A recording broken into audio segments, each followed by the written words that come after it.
అందరికీ నమస్కారం. సో ఇప్పుడు మనతో అమ్మ తన ప్రెగ్నెన్సీ జర్నీ స్టోరీ షేర్ చేసుకోబోతున్నారు. టాక్ టు బేబీ బుక్ మనం చూస్తుంటే దాంట్లో కూడా తన ఫీడ్బ్యాక్ ఇచ్చినారనమాట, రజని అని చెప్పేసి. ఆమె ఇప్పుడు చండీగఢ్ దగ్గర ఉన్నారు. ఇంతకుముందు తన బై ప్రొఫెషన్ డెంటిస్ట్, కానీ ఇప్పుడు డయటీషియన్, హెల్త్ కోచ్గా ఉన్నారు. తను చాలా టాక్స్ అట్లా ఇస్తున్నారు అక్కడ. అట్లా తనకి యూట్యూబ్ ఛానల్ ఉంది, చాలా గ్రూప్స్, కౌన్సిలింగ్ బాగా చేస్తారు. సెకండ్ ప్రెగ్నెన్సీ అప్పుడు అంతకుముందు పరిచయం అనమాట. సెకండ్ ప్రెగ్నెన్సీలో ముఖ్యంగా ఫోన్లోనే ఎక్కువ కౌన్సిలింగ్ జరిగింది. కాకపోతే చాలా స్ట్రాంగ్, చాలా ప్రాబ్లమ్స్ ఉన్నా దాన్ని దాటుకొని వచ్చేసారు. ఇప్పుడు ఉండే దీంట్లో కూడా ఏంటంటే ఆ కౌన్సిలింగ్ నిన్న తను చెప్పినప్పుడు నాకు చాలా హ్యాపీ ఏంటంటే, 3 సూసైడ్ టెండెన్సీ ఉండిందంట. సూసైడ్ చేసుకుంటాము అటువంటి వాళ్ళకి కౌన్సిలింగ్ ఇచ్చి వాళ్ళు ఇప్పుడు చాలా బాగా చేస్తున్నారు, ఆ థాటే వదిలిపెట్టేసేసి. సో అది నాకు చాలా సంతోషం, చాలా గర్వంగా కూడా ఉండింది, ఎంత బాగా చేసుకోగలుగుతున్నారు అని చెప్పేసేసి. ఆ ఒక్క విషయాని కోసం అందరూ ఒక్కసారి క్లాప్స్ కొట్టేస్తాం. హలో అండి, నమస్తే అందరికీ. యాక్చువల్లీ నేను డెంటిస్ట్ని ఒక 5 సంవత్సరాలు నా ప్రాక్టీస్ ఉన్నింది. ఆ టైంలో మెడికల్ క్యాంప్స్ అటెండ్ అయ్యేటప్పుడు ఒక డెంటిస్ట్గా నేను వెళ్ళేదాన్ని. మేడంని అప్పుడు యాజ్ ఎ గైనకాలజిస్ట్ అక్కడ మెడికల్ క్యాంప్లో చూశాను. ఆ టైంలో మేడం ఎలా ఎవ్రీ పేషెంట్, అంటే మెడికల్ క్యాంప్లో అందరూ కొత్త వాళ్ళే వస్తుంటారు కదా ఆ టైంలో, విలేజెస్ నుంచి. సో వాళ్ళ ప్రాబ్లమ్స్, వాళ్ళ లాంగ్వేజెస్ ఒక్కొక్కరు ఓపెన్గా, చాలా విలేజ్ నుంచి అంటే చాలా జెన్యూన్గా ఎక్స్ప్రెస్ చేస్తూ ఉంటారు. ఎక్స్ప్రెస్ చేసినప్పుడు మేడం ప్రతి పేషెంట్తో వాళ్ళ సైకాలజీకి తగ్గట్టుగా వాళ్ళని సపోర్ట్ చేస్తూ మాట్లాడడం నేను చూశాను. నాకు ఏదో చాలా గుడ్ ఫీలింగ్ వచ్చింది. అప్పుడు నాకు మేడం పరిచయం లేరు. సో ఒక 2-3 రోజులు వరుసగా మెడికల్ క్యాంప్లో ఉన్నప్పుడు చాలామంది డాక్టర్స్ అన్ని డిఫరెంట్ ఫీల్డ్స్లో ఉండేవాళ్ళు, కానీ ఈ మేడంతోనే నాకు ఎందుకో మాట్లాడాలి అనిపించే ఫీలింగ్ ఉండేది. ఎందుకంటే నేను చూశాను ద వే పేషెంట్స్తో మేడం మాట్లాడటం. ఆ టైంలో నాకు ఏం ప్రాబ్లం లేదు, బట్ ఎందుకో నాకు మేడంతో పరిచయం పెంచుకోవాలి అనిపించింది. వెళ్ళంగానే మేడం వెళ్ళంగానే పక్కనే ఉన్నాను కాబట్టి నేను ఎవరో తెలుసు. వెంటనే ఒక చెనక్కాయ ముద్ద చేతిలో పెట్టారు. సో నాకు అర్థం కాలేదు ఏంటి అంటే, చూడు దీంట్లో ఎంతో న్యూట్రిషన్ ఉంటుంది, ఇలా క్యాంప్స్ వచ్చినప్పుడు కూడా నువ్వు సపోర్ట్ చేసుకోవచ్చు, అట్లా ప్రతి ఒక్కరికి ఇస్తూ ఉన్నారు చిన్న లేడీస్కి. I had a very good feeling అని చెప్తాను. అంటే ఒక పాజిటివ్ ఇంప్రెషన్ మేడం మీద అప్పుడు ఉనిందాన్ని. అండ్ సో ఎవ్రీ మెడికల్ క్యాంప్లో అలా కలిసాము. ఆ తర్వాత నేను సౌత్ ఇండియాను వదిలేసి నార్త్ ఇండియాకి షిఫ్ట్ అయిపోయాము. ఇట్స్ బీన్ 19 years షిఫ్ట్ అయిపోయి. నాకు అప్పటికి ఒక బాబు ఉండేవాడు. ఇక్కడ మెడికల్ క్యాంప్స్ ఉన్న టైంలో నాకు ఒక బాబు. Now he's 27 years, he's married. ఆ తర్వాత నేను సెకండ్ ప్రెగ్నెన్సీకి ఏమీ ప్లాన్, అంటే ఫస్ట్ ప్రెగ్నెన్సీ ప్లాన్ చేయకుండానే ఐ హ్యాడ్ ద బేబీ. అప్పుడు నేను చదువుకుంటూ ఉండేదాన్ని, చాలా కష్టపడ్డాను. హాస్టల్లో ఉండి 9th month వరకు హాస్టల్లో ఉండి చాలా ప్రాబ్లమ్స్ ఫేస్ చేశాను. కాలేజ్కి వెళ్ళాలి, చదువుకోవాలి, వర్క్ స్ట్రెస్, హాస్టల్లో ఉండి ఆ ఫుడ్ తినడం, ఏదో అలా మేనేజ్ అయిపోయింది. ఆ ప్రెగ్నెన్సీ, బేబీ కనేసాను, నార్మల్ డెలివరీ అయిపోయింది, అంతే. సెకండ్ ప్రెగ్నెన్సీ అంటే కొంచెం నా ప్రొఫెషన్ని నేను స్టెబిలైజ్ చేసుకోవాలి అని నేను సెకండ్ ప్రెగ్నెన్సీని ప్లాన్ చేసుకోలేదు. ఎప్పుడైతే ప్లాన్ చేసుకోవడం స్టార్ట్ చేశానో నాకు వరుస పెట్టి అబార్షన్స్ అవుతూ వచ్చేవి. ఒకసారి మేడం కూడా నాకు క్లియర్ చేశారు ఆ బ్లాక్స్ అన్ని. అప్పుడు అంతే, ఆ జర్నీ అలా అయిపోయింది. అంటే నాకు చాలా వీక్నెస్ కూడా ఉన్నారు. సో మేడం కూడా ఫస్ట్ నీ హెల్త్ చూసుకోమ్మా, తర్వాత ఆలోచిద్దామన్నట్టు కూడా చెప్పారు. ఆ తర్వాత నేను ఇక్కడి నుంచి షిఫ్ట్ అయ్యి వెళ్ళిపోయిన 5 years తర్వాత అది అన్ఎక్స్పెక్టెడ్ జర్నీ. నేను చెన్నై నుంచి ట్రైన్లో వస్తుంటే లక్కీగా ఆల్రెడీగా నా టికెట్ ఎగ్జాక్ట్లీ మేడం పక్క సీటే. So you know what how fortunate I was. So పక్క సీటే ఉండడం వల్ల నాకు అసలు ఇలా బల్ వెలిగినట్టు అయిపోయింది. మేడం అంటే గూస్ బంప్స్ వచ్చాయన్నమాట. ఇంకా మేడంతో కూర్చున్నాను, ఏంటి ఇన్ని రోజులు ఏం జరిగింది అన్నీ చెప్పాను. ఇంకా నేను వదిలేసుకున్నాను మేడం, సెకండ్ ప్రెగ్నెన్సీ వెక్స్ అయిపోయాను, అబోర్షన్స్ అన్నీ అయితే. అంటే లేదు you should plan a baby, బేబీని ఖచ్చితంగా నువ్వు కనాలి, అని మోటివేషన్ స్టార్ట్ చేశారు. అంటే వదులుకున్న దాన్ని మోటివేషన్, నాకు ఇంకో బేబీ ఉండాలి అన్న ఒక బీజం మైండ్లో వేశారనమాట. అప్పటి నుంచి నేను ఐ స్టార్టెడ్ థింకింగ్, బట్ ఒక ఫియర్ ఉండేది అబార్షన్ అవుతుంది అని. ఓకే, వెళ్ళాను, I planned, I got conceive అయ్యాను. కన్సీవ్ అయినా కూడా నాకు 5th month ఎండింగ్లో లీక్ అయిపోయి ఐ లాస్ అ బేబీ. ఇంకా అసలు హోప్స్ వదిలేసుకున్నాను. అందరు డాక్టర్స్ కూడా అక్కడ, ఇంకా నువ్వు అసలు సెకండ్ ప్రెగ్నెన్సీకి మేము అసలు స్ట్రిక్ట్గా అడ్వైస్ చేయము, నిన్ను కోల్పోతారు అంటే ఇట్స్ ఎ కాంప్లికేషన్ ఉన్నింది నా అనగానే మేడం చెప్పింది no you should have a second baby అన్నది ఉన్నిందనమాట. నాకు ఆ రోజు డేట్ వచ్చి June 15th ఆ ఇయర్. సో నేను అనుకున్నాను మేడం చెప్పిన వర్డ్స్, నో వీళ్ళందరూ వద్దని చెప్తున్నారు, నీ సంకల్పం గట్టిగా ఉంటే ఏదన్నా సాధించవచ్చు అని మేడం ఎప్పుడు అలా మోటివేషన్ గా చెప్పేవాళ్ళు. So I thought next June 15th లోపల ఖచ్చితంగా నేను ఒక బేబీని కంటాను. వాళ్ళు ఏం చెప్తున్నారో దానికి ఆపోజిట్ గా నేను మైండ్ లో అనుకున్నాను, నెక్స్ట్ June 15th లోపల నాకు ఒక బేబీ ఉంటుంది. బయటకు వచ్చి తిరిగి నా హస్బెండ్ ఏడుస్తున్నారు, ఇంట్లో మా అబ్బాయి ఏడుస్తున్నాడు, నాకు అలా జరిగిందని. ఎందుకు ఏడుస్తున్నారు, నెక్స్ట్ 15th లోపల ఇంకో బేబీ ఉంటుంది కదా అని నేను చాలా ఏడవకుండా చాలా హ్యాపీనెస్, ఎందుకంటే ఆల్రెడీ నేను ఎక్స్పీరియన్స్ అవ్వడం స్టార్ట్ చేశాను. By next year June 15th లోపల ఒక బేబీ ఆల్రెడీ పుట్టేస్తారు. సో ఆ ఫీలింగ్ నేను ఇప్పుడు తెచ్చుకున్నా. యాక్చువల్లీ ఏడవాలి కదా, నేను ఏడవలేదు. సో ఆ ఫీలింగ్ నేను ఇప్పుడు తెచ్చుకున్నాను. జరిగిన విషయం మేడంకి ఫోన్ చేసి చెప్తే, ఈ సంకల్పాన్ని ఇలాగే పెట్టుకో మేడం, నాకు ఇలా ఓవర్లోడెడ్ సిస్ట్, లాప్రోస్కోపిక్ సర్జరీ చేయాలి, plus I'm unfit for pregnancy అని కూడా చెప్పేసరికి అన్ని ఓకే, నీ సంకల్పం గట్టిగా పెట్టుకో అంతే, నువ్వు ఎలా అనుకుంటావు అలాగే గట్టిగా ఉండు, ధ్యానం చేయి, ఎక్సర్సైజ్ చేయి, బ్రీతింగ్ ఎక్సర్సైజ్, యోగా అన్ని చేయి, 3 months లో చూడు ఎంత మార్పు వస్తుందో నీలో అని చెప్పారు. ఎగ్జాక్ట్గా 3 months తర్వాత నేను స్కానింగ్కి వెళ్తే డాక్టర్ వచ్చి, అక్కడ నార్త్ ఇండియాలో ఇట్స్ నియర్ బై షిమ్లా అనమాట నేను నింది, ఆవిడ పాత స్కానింగ్ రిపోర్ట్ కొత్త ఈ లేటెస్ట్ రిపోర్ట్ కంపేర్ చేసి ఇది నిజంగా నీ రిపోర్టేనా అన్నారు. అయ్యో నా రిపోర్టే మేడం అంటే, ఇట్స్ ఎ మెడికల్ మిరాకిల్. నా ఇంత రేడియాలజీలో ఇన్ని స్కాన్ రిపోర్ట్స్ నేను చూశాను. పీసీఓఎస్ నీకు చాలా వర్స్ట్ కండిషన్, బట్ స్టిల్ అది ఎలా నార్మల్ అయిపోయింది, ఓవరీస్ లో గ్రాఫియన్ పాలికల్స్ ఎంత హెల్తీగా ఉన్నాయి, ఒక్క సిస్ట్ కూడా లేదు, ఏం చేసావు నువ్వు, ఇట్స్ ఎ మెడికల్ మిరాకిల్ అమ్మా, you are blessed and any time నువ్వు కన్సీవ్ అవ్వచ్చు అని చెప్పారు. తర్వాత పీరియడ్స్ వచ్చాయి, ఆ తర్వాత గాట్ కన్సీవ్, మేడంకి చెప్పారు. సో యునో ఆ ఫస్ట్ సంకల్పంని హోల్డ్ చేసుకొని అలాగే ఉన్నాను. కానీ ప్రతి నెల గడిచే కొద్ది, అండ్ నాకు సర్విక్స్ లూజ్ అని చెప్పి సూచరింగ్ చేసి 45 degrees యాంగిల్, 45 degrees యాంగిల్లో నేను పనుకోవాలి. నా నడుము నుంచి కాళ్ళ వరకు ఒక 45 degrees యాంగిల్ ఇలా ఎత్తాలి. అట్లా నేను 7 months బెడ్ రెస్ట్ లో ఉన్నాను డెలివరీ వరకు. ఐఎమ్ రెడీ, బికాజ్ నేను ఒక బేబీని కనబోతున్నాను, అంతకన్నా ఏం కావాలి, ఇదే ఉంది, నేను చేసేస్తా. Okay, when I'm going to get, అంటే నాకు ఒక గిఫ్ట్ రాబోతుంది, ఒక బేబీ వస్తుంది నాకు అంటే, ఇవన్నీ ఏముంది, చిన్న చిన్న మనం అన్నీ చేసేయచ్చు బేబీ కోసం, నేను రెడీ అని చెప్పేశాను. సో ఇంట్లో వాళ్ళు వచ్చి, మాకు నువ్వు ముఖ్యమో బేబీ కన్నా, అంటే నేను కనిపిస్తున్నాను కాబట్టి, అంటే నేను బాగానే ఉన్నాను, ఐఎమ్ పర్ఫెక్ట్లీ ఆల్ రైట్, నాకేమీ కాదు, రెస్టే కదా తీసుకోవడం, పని చేయమంటే కష్టం కానీ రెస్టే కదా తీసుకుంటాను. సో బెడ్ రెస్ట్, అయ్యో పాపం అంతా ఏమీ లేదు, చక్కగా హ్యాపీగా రెస్ట్ తీసుకున్నాను. నేను చెయ్యాలి, చదవాలనుకున్న పుస్తకాలన్నీ చదివాను, చాలా నాలెడ్జ్ గెయిన్ చేసుకున్నాను. కానీ ఒక్కొక్క మంత్ గడిచే కొద్దీ కొంచెం బెడ్ రెస్ట్ కాబట్టి మేము ఉండే ఊర్లో మాకు గైనిక్ ఫెసిలిటీస్ లేవన్నమాట. సో ఎవ్రీ మంత్ తీసుకోవాల్సిన ఇంజెక్షన్స్ అయితే ఏమి, మెడిసిన్స్ అయితే ఏమి, ప్రతి ఒక్కటి మేడంకి కాల్ చేసేది.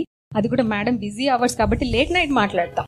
మేడం పనుకునే ముందు అరౌండ్ 10:30, 10 o'clock, 11 o'clock ఆ టైంలో కొంతసేపు మాట్లాడతారు. సో ఆ వీక్ గైడెన్స్ ఏంటి అని చెప్పేసే వాళ్ళు నోట్ చేసుకొని, నర్సుని పెట్టుకొని ఆ ఇంజెక్షన్స్ చేసుకునే వాళ్ళం. కానీ మంత్ గడిచే కొద్దీ ఫియర్ స్టార్ట్ అయ్యేది. ఎప్పుడైతే అబార్షన్ టైం దగ్గరకు ఆ 3 months నేను కోరిలేట్ చేసుకున్నప్పుడల్లా కొంచెం భయపడుతూ ఉండేదాన్ని. సడన్ గా బ్లీడ్ అయినప్పుడు ఇంకా భయపడేదాన్ని, వణికిపోయాను. అసలు వణికిపోయినప్పుడు మేడంకి కాల్ చేస్తే సంకల్పం గుర్తు చేస్తారు, అది పెట్టుకో అన్నావు కదా, బేబీ వస్తుంది, అలాగే అంతే. ఇవన్నీ అలా మనల్ని కొంచెం భయపెడుతూ ఉంటాయి, కానీ ఇవన్నీ మనకి పరీక్షలు. మన సంకల్పం ఎంత స్ట్రాంగ్ గా ఉంది అనేది పరీక్షలు. కొందరు దానికి బలహీనమైపోయారు అంటే ఏం చెప్పలేం.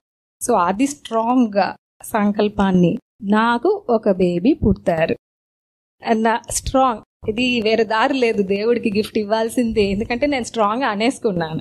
సో ఏం జరిగినా భయపడలేదు. తర్వాత ఆ 5th month ఎపిసోడ్ క్రాస్ అయిపోయాను. 6th, 7th, 8th తర్వాత బ్లీడింగ్ ఏం లేదు. 6th month లో ఉండింది, మళ్ళీ లేదు. సో కొంచెం అప్పుడప్పుడు నొప్పులు వచ్చినా, నువ్వు నన్ను ఏం చేయలేవు, I'm going to give birth for a baby అని నేను అనుకుంటే ఏమున్నా ఇంకేం కాదు, క్రాస్ అయిపోయాను కదా 5th month, ఇంకా నాకేం కాదు. సో తర్వాత డెలివరీకి నాకు ధైర్యం చాలలేదు, మా ఊర్లో చేసేదానికి అంత ఫెసిలిటీస్ లేవు. సో నేను మేడంకి కాల్ చేస్తే, నువ్వు రిస్క్ తీసుకోవద్దమ్మా, సో పలానా వీక్లో అక్కడికి వెళ్ళిపో, అక్కడే ఉండిపో ఆ ఊర్లోనే, సో ఆ టైం వచ్చినప్పుడు డెలివరీ చేసుకో అని చెప్పి అన్నారు. మా హస్బెండ్ కన్విన్స్ అవ్వలేదు, ఇక్కడ అంత మనుషులు లేరా, ఇక్కడ గవర్నమెంట్ హాస్పిటల్స్లో డెలివరీస్ అవ్వట్లేదా అని నాకు చెప్పారు.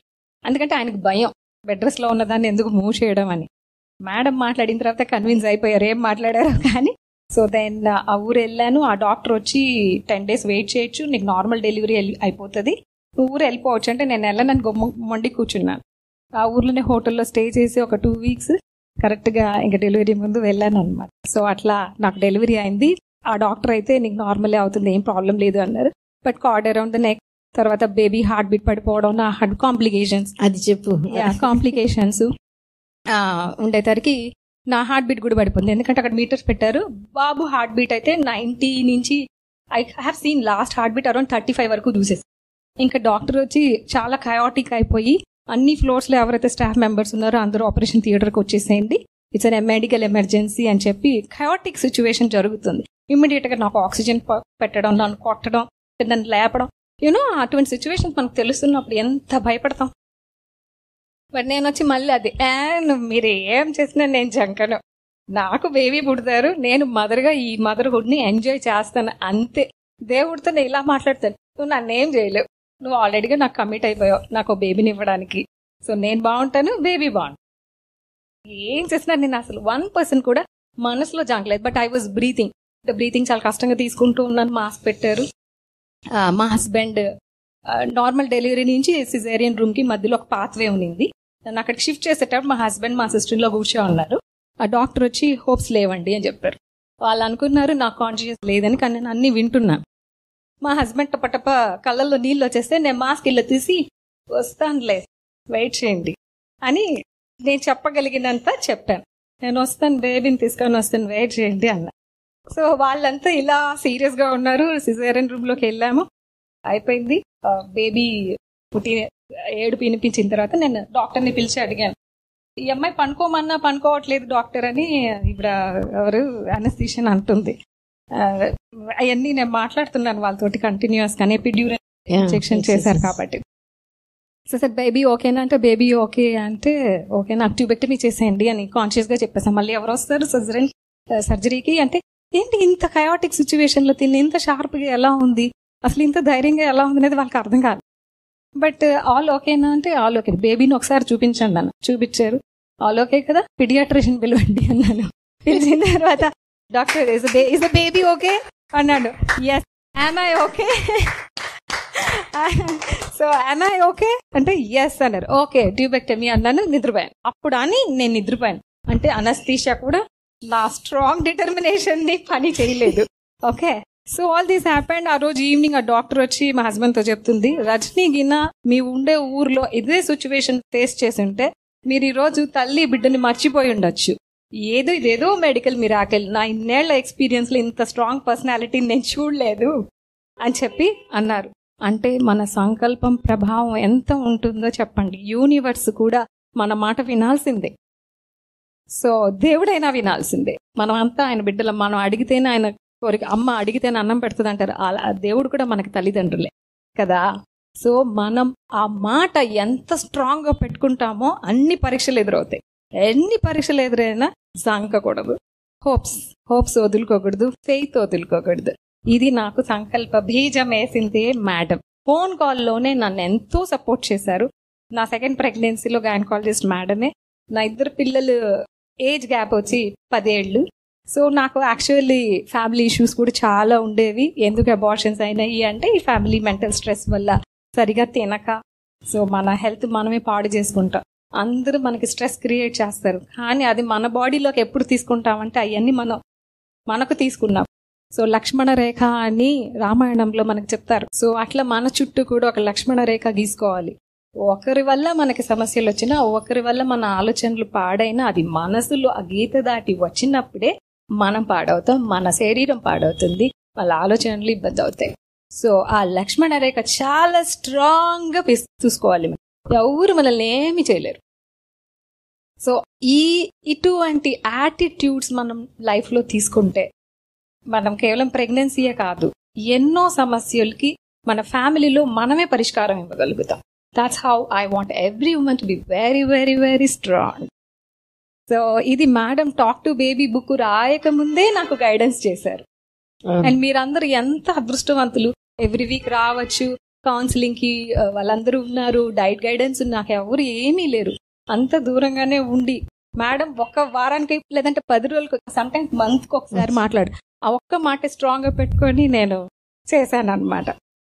సో నేను ఇలా చేయగలను, సాధించగలను ఒక ఆలోచనతో ఉన్న యాటిట్యూడ్ నా ప్రొఫెషనల్ లైఫ్ మార్చేసింది.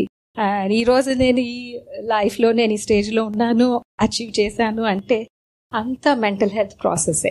So mental health is very important. మీ ఆలోచనలు మన బాడీలో ఉండే కొన్ని కోట్ల కణాలుతో మాట్లాడుతుంది. మీరు ఎవరితో మాట్లాడకపోయినా, అది బేబీ ఉన్నా లేకపోయినా, మామూలుగా లైఫ్ లో కూడా ప్రతి ఆలోచన మీరు వదిలేసి ఉంటారు ఒక మాట అనుకోని, కానీ ఆ మాట ప్రతి కణంతో మాట్లాడుతుంది. నా బతికి ఇంతే, నాకింతే, నాకు హెల్త్ ఇంప్రూవ్ అవ్వదు అంటే ప్రతి కణం ఓకే నీ హెల్త్ ఇంప్రూవ్ అవ్వదా, సరే నేను అలాగే చేస్తా. సో మీ హెల్త్ ఇంప్రూవ్ అవ్వదు. ఏం జరిగినా I'm going to do this, ఇది నాకు జరుగుతుంది, ఆ హెల్త్ ఇంప్రూవ్ అవుతుందంటే కణం వింటుంది, ఓకే దాని తగ్గట్టుగానే పనిచేస్తుంది. టాక్ టు బేబీ కూడా అట్లాంటిదే. మీరు ఇప్పుడు టాక్ టు బేబీ ఏం చెప్పుకున్నావమ్మా? తర్వాత ఎట్లా ఉంది? కంప్లీట్ బెడ్ రెస్ట్ లో ఉన్నప్పుడు భయపడినప్పుడు నేను బేబీకి చెప్పేదాన్ని, నాకు కొంచెం సేపే భయం వేసింది, నువ్వు భయపడి బాకు, ఏం కాదు ఏదో కొంచెం భయపడ్డాను అంతే, ఇప్పుడు బాగానే ఉన్నాను, నువ్వు మటుకు భయపడబాకు, నేను మటుకు నిన్ను జాగ్రత్తగా చూసుకుంటాను. కానీ కన్సీవ్ అవ్వకముందు ఎప్పుడైతే స్కానింగ్ అయ్యి ఆ డాక్టర్ నీ ఫాలికల్స్ బాగున్నాయి, you are ready to conceive any time అన్నప్పుడు నేను ఏమనుకున్నానంటే, ఈవినింగ్ వాక్ బయట చేసినప్పుడు ఆకాశంలో అలా చూసి I believe in energies. So okay baby, నేను ఇప్పుడు నా బాడీని రెడీ చేశాను, come any time, I'm ready for you. So నీకు 100% సేఫ్టీ ఇవ్వడానికి ఎందుకంటే 3 సార్లు నేను సేఫ్టీ ఇవ్వలేదు బేబీకి, ఇప్పుడు నా బాడీ 100% హెల్తీ అండ్ నీకు 100% సేఫ్టీ నేను ఇస్తాను, నా బాడీ రెడీగా ఉంది, కమ్ ఎనీ టైమ్ అన్న. It happen just in a week అనమాట. తర్వాత అన్ని అలా జరిగిపోయినాయి. సో టాకింగ్ ఆ బేబీకి భయం అనేది ఉన్నప్పుడు నాకు ఇంకా అట్లా అని చెప్పుకోవడం అండ్ కంప్లీట్ ఫోకస్. ఎప్పుడైనా నెగిటివ్ థాట్ వస్తే దాన్ని ఎంకరేజ్ చేయను అనమాట. అంటే ఎమోషన్ వచ్చేంత, అంటే ఏదైనా ఒక థాట్ వచ్చినప్పుడు మనకి ఏడుపు వచ్చిందంటే అది ఎమోషన్. ఒక థాట్ వచ్చినప్పుడు ఫీలింగ్ ఎక్కువసేపు ఉంచుకోకుండా ఉంటే ఆ ప్రభావం మన మీద ఉండదు. ఫస్ట్ మనమే కదా, ఆ తర్వాత బేబీతో కనెక్ట్ అవుతాం. సో మనల్ని ఆ లక్ష్మణ రేఖ స్ట్రాంగ్ గా గీసుకొని పెట్టుకోవాలి. ఈ రోజు మా అబ్బాయి కూడా such a loving boy. Today is 17 years చిన్న బాబుకి. చాలా బాగా అర్థం చేసుకుంటాడు. చెప్పకముందే నా మైండ్ ఫీలింగ్స్ వాడికి అర్థమైపోతాయి. నీకెలా తెలుసురా అంటే, I can make out mummy, నాకు తెలుసు నీ ఫీలింగ్స్ అని చెప్తాడు. చాలా మదర్లీ టచ్, హెల్పింగ్ నేచర్. నేను ఎటువంటి క్యారెక్టర్స్ అయితే ఇలా ఉండాలి నా బిడ్డలో అని అనుకున్నాను. ఈరోజు నేను కొన్ని చెప్పకపోయినా ఆ క్యారెక్టర్స్, యాటిట్యూడ్ వాళ్ళలో డెవలప్ అయింది. అండ్ నేను ఎప్పుడు అనుకుంటూ ఉండేదాన్ని, ప్రతి అబ్బాయి ఒక అమ్మాయికి ఎప్పుడు రెస్పెక్ట్ ఇవ్వాలి. అది వైఫ్ అయినా, అమ్మ అయినా, చెల్లెలైనా, ఫ్రెండ్ అయినా, సొసైటీలో అయినా ఆ రెస్పెక్ట్ ఉండాలి అని కోరుకునేదాన్ని. ఈరోజు నా 2 కొడుకులు చాలా చాలా బాగా ప్రేమగా మాతో, మా పెద్దవాడు వాళ్ళ వైఫ్తో, ఆపోజిట్ లేడీస్తో వాళ్ళు ఇచ్చే ఆ support and respect, it's amazing. So you can do anything. మీ పిల్లల్లో మీరేం కోరుకుంటున్నారో నా బిడ్డతో ఉండాలి, అమ్మాయి అయినా అబ్బాయి అయినా. హెల్త్ వైజ్ అయితే ఏమి, మెంటలీ వాళ్ళ ఆలోచనలు అయితే ఏమి, రేపు ఫ్యూచర్లో నా బిడ్డట్లో ఉండాలి అనుకో, అన్ని మీ ఆలోచనతోనే ఆ రియాలిటీని మీరే క్రియేట్ చేయొచ్చు. అందుకే తల్లి కూడా దేవుతో పోలిస్తారు కదా, you are the creator. Yes, చాలా చాలా సంతోషం. ఎందుకంటే ఛత్రపతి శివాజీ వాళ్ళ అమ్మ కూడా అదే చెప్తారు, లేడీస్ని గౌరవించే కొడుకే పుట్టాలి అని. సో ఇటువంటి ఇప్పుడు మనకి ఇది ఒక long term feedback. So I think 18 years కదా. అంటే మీరు టాక్ టు బేబీ వచ్చి ప్రెగ్నెన్సీ వచ్చిన తర్వాత మాట్లాడడం స్టార్ట్ చేశారు. నేను రాకముందు నుంచే మాట్లాడడం స్టార్ట్ చేశాను. అంతే కదా. సో నా ఫీలింగ్స్ కి తగ్గట్టుగా రైట్ బేబీ రైట్ సౌల్ నా బాడీలోకి ఎంటర్ అవుతుంది అన్న నమ్మకం. అడగలేదండి దేవుడిని ఎప్పుడు నాకు ఇది కావాలి అది కావాలి, మీకు వేరే దారి లేదండి మీరు ఇవ్వాల్సిందే అనేదాన్ని. సో దేవుడితో నేను అలా మాట్లాడదాన్ని, వేరే దారి లేదు నీకు నా ప్రెగ్నెన్సీకి ఇవ్వాల్సిందే అని అట్లా అడిగేదాన్ని. సో అట్లా ఎట్లా అలవాటు వచ్చింది, ఎవరిని చూసి వచ్చింది? నువ్వు దేవుడిని నువ్వు ఖచ్చితంగా ఇవ్వాలి అని అంటే మీరు వచ్చి స్ట్రాంగ్ డిటర్మినేషన్ గురించి నాకు చెప్పారు, పాజిటివ్ గా ఇలా అనుకో అనేదాన్ని. అదే అనుకోవడం అనేదాన్ని నేను దేవుడి మీద కమాండ్ చేయడం స్టార్ట్ చేశాను. అంటే చనువుతో. మీ అమ్మతో మీరు క్లోజ్ గా ఉంటే అప్పుడప్పుడు చనువుగా మాట్లాడతారు కదా, ఆ చనువుతోనే నేను దేవుడు అని చూడకుండా ఆయన కూడా ఒక నా ఫ్రెండ్, నా ఫాదర్ లాగా నేను చూశాను. అంతే. చాలా చాలా మెయిన్ సిజేరియన్ టైం అది, అసలు డెలివరీ టైంలోనే నన్ను బాగా పరీక్షించారు నా ఫీలింగ్స్ ని. ఎవరేమన్నా చేయని ఇలాగే నవ్వుకుంటున్నాను నేను మైండ్ లో. నువ్వు మటుకు నన్ను ఏం చేయలేవు, నీకు వేరే దారి లేదు, నాకు బిడ్డని ఇవ్వాల్సిందే, నేను ఒక మదర్ గా ఎంజాయ్ చేయాల్సింది. Very good, very good. And yes it happen. చాలా చాలా సంతోషం. We are all very happy. ఎందుకంటే మీ నోటి నుంచి ఈ స్టోరీ, ఈ గోల్ మీది ఈవెన్ పుట్టక ముందే అటువంటి తల్లిలు ఎక్కువగా కావాలి. అటువంటి ఒక తల్లిని చూసేసినాను, చాలా సంతోషం. దీనికి కారణం మేడం కూడా లేండి, అఫ్ కోర్స్. అండ్ ఈరోజు ఆ యొక్క ఇంటెన్షన్ పవర్ తోనే నేను I'm really achieving so many things. చాలా మంది లేడీస్ లైఫ్స్ నేను టచ్ చేయగలుగుతున్నాను. Yes. Okay ma'am, thank you.